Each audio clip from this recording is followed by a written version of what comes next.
This just in.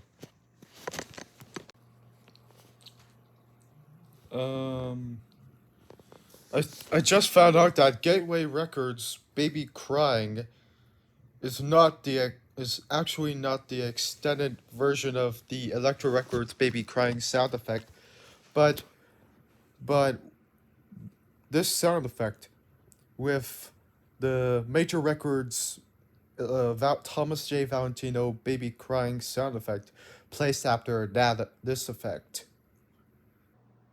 So it's Elektra Records on the first half, and Elektra Records "Baby Crying" sound effect on the first half, and Major Records Thomas J. Valentino "Baby Crying" sound effect on the second.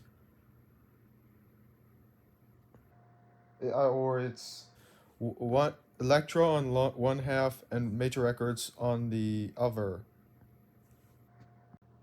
If you thought if you thought this thing is interesting or something, I mean this thing. If you thought this info was interesting, leave a comment below. Editor's note: I was referring to the Gateway Records baby crying sound effect.